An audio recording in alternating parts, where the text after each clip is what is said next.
ઉત્તરાયણ પર્વને માત્ર 10 દિવસ બાકી છે ત્યારે પતંગ રસિયાઓએ અત્યારથી જ પતંગ ઉડાવવાનું શરૂ કર્યું છે। ત્યારે પતંગ ઉડાવવાનો શોખ કેટલાક લોકો માટે ઘાતકી થઈ રહ્યો છે। છેલ્લા 24 કલાકમાં દોરી ભરાવાના કારણે 3 અકસ્માતના કેસ સયાજી હોસ્પિટલમાં આવ્યા છે। આપણો પતંગ ઉડાવવાનો શોખ કોઈનો જીવ જોખમમાં ન મુકાય તેની કાળજી રાખવાની જવાબદારી પણ આપણી જ છે।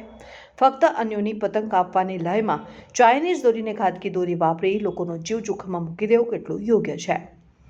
છેલ્લા 24 કલાકમાં વડોદરા શહેરની સયાજી હોસ્પિટલમાં આવી ઘાતકી દોરીના કારણે 3 અકસ્માતના કેસ આવ્યા છે, જેમાં મૂળ રાજપીપળાના સુરેશ રાણા અને હર્ષદ રાઠોડ વડોદરાથી કામ પતાવી રાજપીપળા પરત ફરી રહ્યા હતા। દરમિયાન કેલનપુર પાસે ગળાના ભાગે દોરી આવી જતા અકસ્માત સર્જાયો હતો, જે બાદ ઇજાગ્રસ્ત યુવકોને સયાજી હોસ્પિટલ ખાતે ખસેડાયો। જ્યારે 53 વર્ષીય કમલભાઈ મનુભાઈ જિંગર જેતલપુર બ્રિજ પાસેથી પસાર થઈ રહ્યા હતા ત્યારે તેમના પણ ગળે દોરી આવી જતા અકસ્માત સર્જાયો, તેઓને સયાજી હોસ્પિટલ ખાતે ખસેડાયા।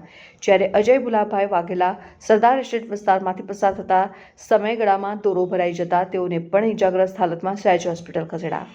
હવે આવનારા દિવસોમાં ઉત્તરાયણ પર્વ નજીક આવી રહ્યું છે અને આવા અકસ્માતોના બનાવોમાં પણ વધારો થશે।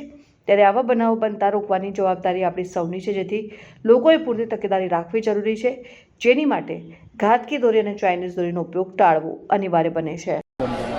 એ દોરો આવી ગયો એટલે પડી ગયા। ક્યાં જઈ રહ્યા હતા? ઘરે જતા ક્યાંથી ક્યાં?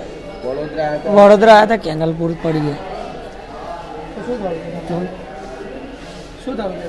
બસ કંઈ નહીં, પગ ફ્રેક્ચર છે। સુરેશ ના, પતંગનો દોરો હતો સુરેશ। દોરો આવી ગયો। કઈ જગ્યાએ? રાજપીપળા કઈ આગળ દોરો આવ્યો? હાઈવે પર। કઈ આગળ પણ હાઈવે તો મને બી નહીં ખબર સર।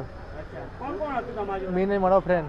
પતંગનો દોરો આવ્યો? પતંગનો દોરો અચ્છા, કોઈને શું વાગ્યું તમને? પછી મને વાગ્યું છે, ભાઈ વધારે વાગ્યું, મને ખાલી નોર્મલ વાગ્યું દોરો આવ્યો ગળામાં?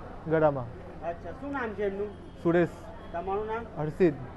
રહેવાસી કઈ ના છો? રાજપીપળા। રાજપીપળા। ઓકે।